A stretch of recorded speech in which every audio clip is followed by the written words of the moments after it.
ये हूँ सिमर चर्चित गांधी पार्क गंपुर ग्रामर सिमर बांकी रास्ता कड़े ये पार्क टी 2021 डिसेम्बर मसरे लोकार्पित होता। तत्कालीन विधायक राजेंद्र कुमार साहू ये पार्क को उद्घाटन करते पार्क रो ख्याति एते जोर होता पार्क रो सौंदर्य एते अधिक थिला जे पाखआख अंचल लोक मैंने गाड़ी भड़ा करी आसंती पार्क टे बुलिया पाई। पार्क रे मध्य सब प्रकार व्यवस्था मनोरंजन पाई खोराक सब प्रकार थिला। छोट पिलांठू दोली ठू आरंभ करी खसड़ा पर्यंत कुनी कुनी पिलांकर मनोरंजन पाई हरिण हाथी बग बाघ एमती अनेक किछि प्राकृतिक नहेले मध्य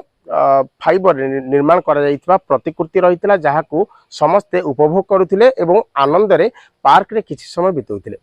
मात्र 4-5 वर्ष बीतीची तापरे पार्क रो स्थिति आपनक सामने देखि पारुथिबे किभली घास रे परिपूर्ण होईची पार्क जेमिति श्रीहीन होई जाईची पार्क जोंटी हाथीर अवस्था देखंतु जो हजार हजार टंका व्यय करा जाई पार्क को सजाय पे हाथी को अना जाइथिला हाथी वर्तमान दयनीय अवस्था रे पड़ीची। से बेले देखंतु जो भली नर्तकी कथा कहंतु बा जो पेवर ब्लॉक पड़ी रास्ता कर जाईची से रास्तार अवस्था आहुरी संगीन बोध हुए जेतिकी चर्चा साउंड थिला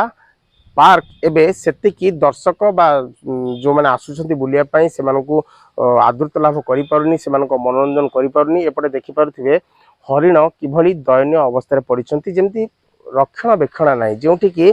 केही ए पार्क जेमिति रक्षणाबेक्षण बा पार्क रो अव्यवस्था को सुधारिया पई समस्त जेमिति आखि बुझी देथिला बली मने होउची। तेबे सरकार बदलुची किंतु जो मनोरंजन खोराक जोगौथिबा ए गंपुर गांधी पार्क एवं श्रीहीन हो पड़ी। लाइट व्यवस्था छाड़ू राति हेले किछि निशाड़ी मानकर मध्य पेंठस्थल जमुथिबा कुआ जाउची कारण मद बोतल जो पार्क भितर पड़ी स्पष्ट जना पड़ुची किभली मदुआ मानकर आड्डा पलटिची। आ देखा केवल नाग सापक अभयारण्य पलटिची पार्क। आपको आश्चर्य लगे ग्रामवासी आम जहाँ तथ्य पाइलु बर्तमान पार्क रे एते जराजीर्ण हो पड़ी घासर एते उच्च उच्च घास उठी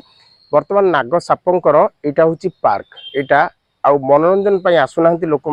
लोक माने ए पार्क को आसिया को भय करूछंती कारण परिवेश एते आवर्जनामय हो जाइछि घास एते बढ़ी जाइछि जहाकू नहीं